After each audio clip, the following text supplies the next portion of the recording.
L'Inter recrute un ailier inversé qui se comporte complètement différemment des ailiers inversés auxquels on est habitué. Eh bien c'est un faux ailier inversé mesdames et messieurs. Je vais te montrer des images récentes de ce gars en train de jouer au foot et analyser d'une manière que tu vas sortir de cette vidéo en connaissant déjà ce joueur comme s'il faisait partie de ton équipe depuis longtemps. Tu sauras exactement à quoi t'attendre. On y va ?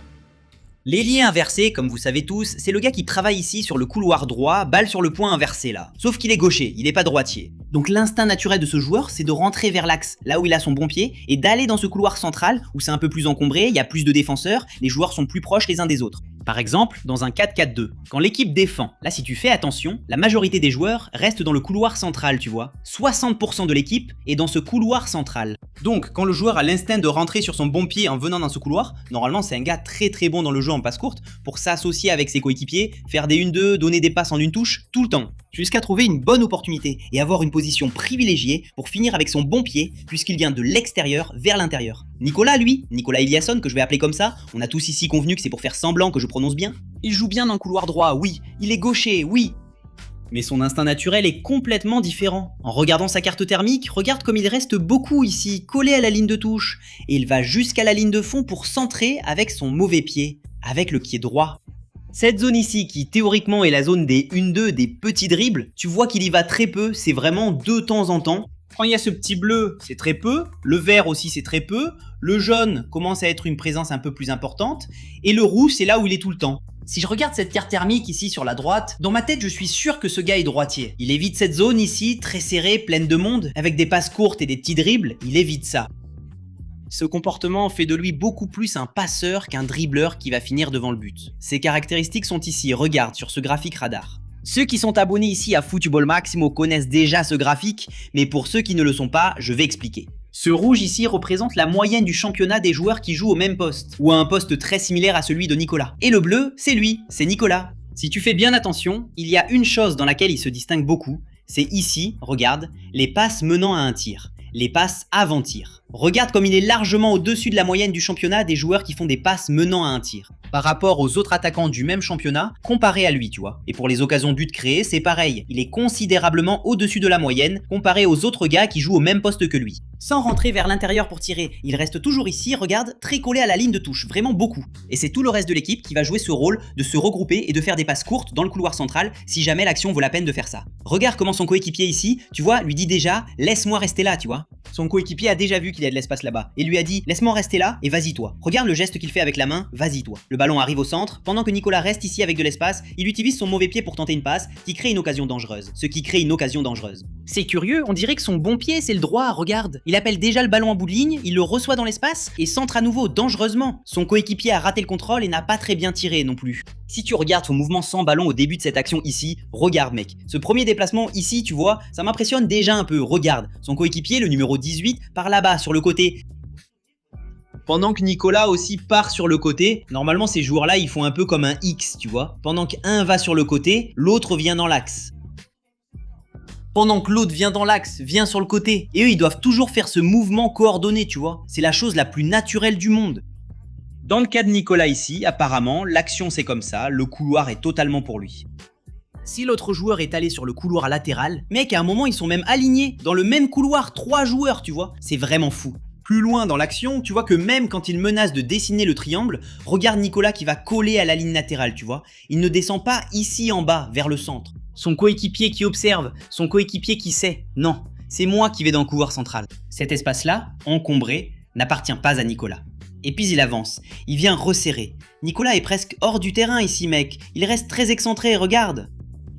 Tout le monde est regroupé, exactement le cauchemar de Nicolas qu'il évite toujours. Et ce mouvement lui a permis d'avoir un peu plus d'espace là-bas, il a reçu le ballon. Cette fois il a centré du pied gauche, ça n'est pas passé. Jusqu'à ce qu'enfin arrive ce moment de l'action, où il s'est remis sur son pied droit et a vraiment créé une occasion dangereuse de but que son coéquipier n'a pas concrétisée. Cette action-là, c'est vraiment son point fort, regarde. C'est lui, ce petit-là, ici, il était dans le mur. Son équipe avance, dégage un peu le ballon du danger, et regarde comme les défenseurs sont plus regroupés de l'autre côté. Ici, de ce côté, avec cet espace sans personne autour, c'est un rêve pour lui. C'est ce qu'il préfère. Non, mais ici aussi, c'est facile. Il suffit de prendre le ballon et de courir. D'accord, mec. Mets Alan Patrick ici. Mets Alan Patrick pour recevoir ce ballon. Il court, avance, et fait ce centre ici pour le but. Personne ne doute qu'Alan Patrick peut faire ce centre ici avec maîtrise. Mais tout ça, mec, c'est pas un truc du genre, c'était pas facile. Il y avait de l'espace sans personne, là c'est facile, mec. C'est une question de style de joueur. Il y a des joueurs qui ne supportent de sprinter que sur 20 mètres, 15 mètres. Il y a des joueurs qui sont lents sur 20 ou 15 mètres. Mais avec le temps, ils prennent de la vitesse et sprintent sur 40 mètres. Et personne ne les arrête. Ce Niklas, c'est un gars qui avance bien sur de très longues distances. Comme ici, il a beaucoup couru. Il a traversé tout le terrain ici, et aussi sur une distance moyenne. Je prends ces actions courantes du joueur pour montrer ici, parce que c'est dans les actions courantes que résident les caractéristiques du gars. Tu vois ces vidéos de highlights? Vas-y, ouais, skills and goals de Niklas, je sais pas, et là tu vois plein d'actions du gars, tu te dis wow, mon équipe est en train de recruter ce mec, mais en fait tu n'arrives pas à avoir la moindre idée de comment il va jouer. C'est ça, donc cette vidéo-là, tu peux tranquillement l'envoyer dans le groupe WhatsApp et dire hey les gars, maintenant, on sait ce qu'on peut attendre de ce gars à l'Inter. Parce qu'une analyse des caractéristiques comme on l'a fait, il n'y en a pas d'autres, non? Abonne-toi à la chaîne, mec. Comme ça, tu peux bien connaître le joueur avant même qu'il joue dans ton équipe. Regarde un autre truc qui a attiré mon attention chez lui, regarde. On va modifier un peu ce graphique ici, regarde. Et on va montrer ici ses tacles, un peu son jeu sans ballon. Le nombre de duels défensifs qu'il dispute est bien inférieur à celui des autres attaquants du championnat. Mais le pourcentage de ces duels qu'il gagne, mec, c'est lui qui en gagne le plus, tu vois. C'est lui qui est tout en haut, regarde. C'est lui qui fixe le maximum, t'as compris? Parmi les attaquants. Donc les rares duels défensifs qu'il a, il en gagne la grande majorité, bien plus que le reste des attaquants. Et c'est la même chose avec les tacles, regarde. Le nombre de tacles est bien en dessous de la moyenne du championnat, mais les tacles réussis sont tout en haut là, tout en haut. Autrement dit, les rares duels qu'il a sans le ballon, il en gagne la majorité. Et ici, on remarque aussi, tu vois, qu'aucun d'entre eux n'est dans le camp adverse, tu vois. Le nombre de ballons récupérés dans le camp adverse est bien en dessous de la moyenne par rapport aux autres attaquants.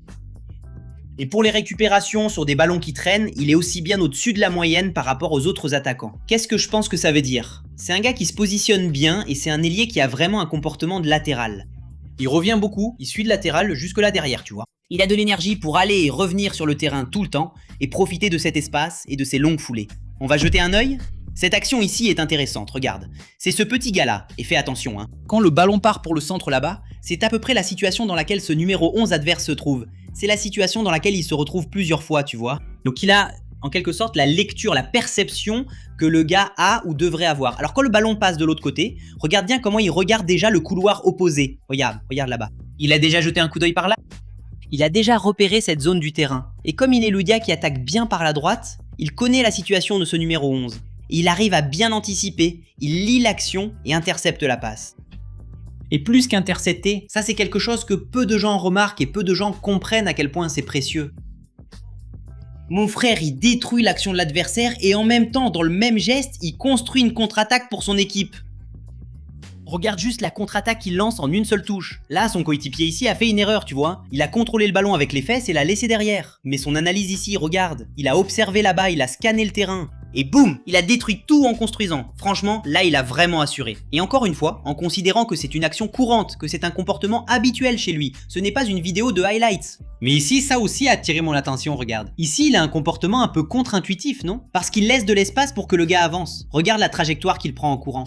Tu vois, il laisse de l'espace pour que le gars avance. Au lieu d'empêcher l'avancée et je sais pas, de forcer le gars à reculer, de le forcer à revenir vers le gardien. Pourquoi? Parce qu'ici, c'est sûr, il a déjà compris que ce gars-là couvre très bien sa position et le fait d'inciter l'adversaire à avancer, en réalité, il utilise aussi la ligne de touche comme une alliée pour défendre, tu comprends? Il fait en sorte que la ligne de touche devienne un défenseur supplémentaire. Donc, il pousse le gars, il le fait avancer jusqu'à ce qu'il ne puisse plus revenir en arrière, il l'acculule, et voilà, il récupère le ballon, balle pour son équipe. Donc cette conscience qu'il a au moment de défendre, c'est quelque chose que tous les ailiers n'ont pas, non. Sur cette action ici, mec, beaucoup d'ailiers auraient juste marqué cette ligne de passe. Regarde le gars qui demande de ballon. Passe au pied là-bas, regarde. Sauf que Nicolas, il sait. Il sait que cet espace là-bas dans le fond, c'est vraiment l'espace le plus dangereux. Même si l'adversaire est ailleurs. Donc tu vois qu'il fait un pas de côté, mais il fait un pas en évitant, regarde. C'est un pas très court parce qu'il veut quand même couvrir cette trajectoire pour que le ballon n'arrive pas dans la profondeur. Il n'a pas été attiré par la ligne de passe la plus évidente et il arrive à tendre la jambe, à gêner la passe et le ballon revient à son équipe. Cette lecture, lorsqu'il défend dans cette position, explique beaucoup ici comment il réalise ses tacles, récupère les ballons libres, gagne ses duels défensifs, comment il a de bons chiffres dans ce domaine, même s'il n'a pas tant de duels que ça. Ce qui va arriver rarement, c'est ce genre de situation ici, regarde. Son équipe là où il attaque se bat pour le ballon est disputé, et quand l'adversaire va dégager loin devant, il arrive et vole le ballon à l'adversaire comme ça. plus malin, plus rapide. Il est allé, a mis la jambe, a récupéré le ballon ici, dans le camp adverse. Ce genre de duel direct n'arrive pas souvent, et encore moins dans le camp adverse, n'est-ce pas? Mais dans cette action, ce qui est important, c'est d'avoir ce genre de situation pour qu'on ne généralise pas non plus en pensant que le gars ne fait jamais ça de sa vie. Non mec, le gars est joueur professionnel, mais c'est pas si courant dans son quotidien. Et ce truc là, ça m'a vraiment interpellé, regarde. En parlant de dribble, tu vois ici qu'il s'est arrêté face au gars, il a poussé le ballon, il a déjà centré du mauvais pied, c'est ce qu'il fait le plus souvent. Si on regarde ici sur son graphique radar, en modifiant un peu ce graphique à nouveau, et qu'on regarde le nombre de dribbles, regarde, dribbles réussis dans le dernier tiers du terrain. En quantité, c'est bien en dessous de la moyenne par rapport aux autres attaquants, et pourtant les ailiers dribblent plus que les attaquants axiaux et tout ça. Et le pourcentage de réussite de ces dribbles dans le dernier tiers, donc il tente beaucoup moins que les autres attaquants du championnat, et sur les rares tentatives qu'il fait, il les rate quand même. Donc en gros, c'est pas un dribbleur. Malgré tout, il fait beaucoup de passes qui mènent à des tirs et crée beaucoup d'occasions de but. Donc cette action ici illustre exactement, traduit exactement ce que c'est. Parce que, en fait, quand j'analyse les dribbles d'un joueur, et que je veux savoir s'il est dribbleur ou pas, quel est le style de ce gars-là? Frérot, je divise le dribble en deux catégories. Soit le gars dribble sur la base de l'explosivité, il pousse le ballon devant et il part, il essaie d'aller plus vite que l'autre, soit c'est au jeu de corps, tu vois. Tu vois qu'ici, il n'a pas feinté devant le gars. Il a profité du fait que le défenseur a bougé pour un côté, il a profité d'avoir provoqué ce mouvement et il est parti de l'autre côté. Non mon frère, il est allé là-bas, regarde, je vais partir d'un coup sur le côté, regarde, on va voir qui arrive le premier. Et là, il est arrivé le premier et il centre. C'est comme ça qu'il crée beaucoup d'occasions de but. Mais pour ce qui est du dribble pur, il n'y en aura pas. Regarde ça ici, regarde. On va séparer par cette catégorie de dribble par explosion et dribble sur les appuis. Regarde ça ici, ça c'est de l'explosion pure. C'est vraiment flagrant, surtout avec ce petit lever de balle qu'il fait, regarde. Ce petit lever de balle, c'est au cas où le gars mettrait le pied et tenterait l'interception, ce petit lever de balle passe au-dessus du pied du gars. Pourquoi? Qu'est-ce qu'il cherche avec ce petit lever de balle? Il sait qu'il ne va toucher le ballon à nouveau que plus tard, quand le ballon va redescendre et commencer à rouler au sol. Donc il calcule déjà, je ne vais toucher le ballon que quelques mètres plus loin, alors je vais le laisser rebondir. Je ne vais pas le toucher même quand il sera en l'air, et ensuite je le toucherai. Frérot, c'est flagrant, ce gars-là, il va dans l'espace avec de la puissance. Il dribble en puissance, tu vois? Regarde, petit lob, il court, il arrive le premier, centre, et la défense dégage. C'est surtout sur l'explosivité, regarde. Il a reçu le ballon devant, ce gars-là va aller le marquer, regarde. Fais attention. Quand il arrive là-bas, regarde le petit piqué qu'il fait encore une fois, regarde. Regarde, son pied va apparaître, regarde. Petit lob, il soulève le ballon pour dépasser ce défenseur ici, et ensuite il ne touche à nouveau le ballon que lorsqu'il roule déjà au sol. Là, il a créé un peu de chaos, mais la défense a réussi à dégager.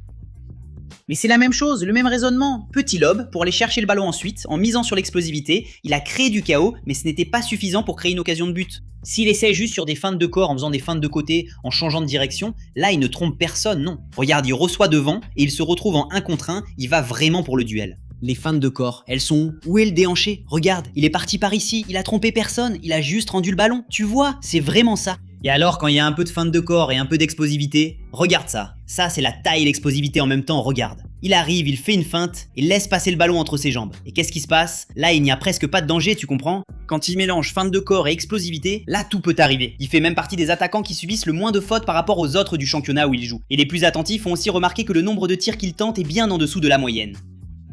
Et le nombre d'occasions de but qu'il a est faible, parce que c'est ce que je montre, non? Il va jusqu'à la ligne de fond et centre, il va jusqu'à la ligne de fond et centre, il occupe bien l'espace, il revient. Et alors qu'est-ce qu'il y a dans ces tirs-là, en dessous de la moyenne? Mais ce que mes yeux voient, au lieu des chiffres. Ce que j'ai remarqué en regardant certaines de ses frappes, c'est qu'il n'arrive pas à bien ajuster son corps pour tenter une frappe vraiment dangereuse.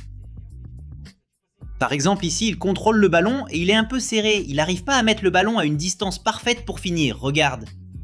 Le ballon est trop près de son corps et en plus d'être près, il est en arrière. Donc pour lui, faire ce mouvement de levier avec le ballon plus en arrière et près du corps, c'est super difficile. Et ça donne une frappe écrasée, toute faible. Et ça ne s'est pas produit que sur cette action. Regarde ici, son coéquipier a dévié et il n'a pas réussi à frapper ici, tu vois. Ce ballon-là, mec, quand il arrive dans ce duel, c'est déjà au gars, au numéro 19, à Nicolas, de faire un pas en arrière et de bien placer son corps parce qu'on peut déjà deviner à peu près où le ballon va retomber, tu comprends? Et là, il avance. Il réduit son espace par rapport au défenseur. Donc ce ballon n'arrivera pas là avec assez de temps pour que l'effet de levier de sa jambe fonctionne. Le ballon arrive trop sur lui, alors en même temps qu'il essaye de s'écarter pour la laisser passer, il veut aussi prendre l'élan pour frapper. Le ballon touche son genou et ensuite il frappe dans le vide, tu vois. C'est son propre genou qui enlève le ballon. Pourquoi? Parce qu'elle était trop près de son corps. Pourquoi elle était trop près de son corps? Parce qu'ici, il a réduit la distance entre lui et le défenseur. Non mais attends, tu dis ça mais c'est facile à dire après que l'action soit passée. Bien sûr, c'est plus difficile à faire qu'à dire. Mais regarde cet exemple ici. Regarde, ici c'est un centre, c'est lui ici. Remarque qu'à ce moment-là, quand il baisse un peu, tu vois qu'ici il s'abaisse et change de direction, parce qu'il fait exactement ce que je disais qu'il fallait faire dans l'autre action. Il anticipe où ce ballon va être dévié et cette fois-ci il arrive à bien positionner son corps pour finir, mais pas tant que ça.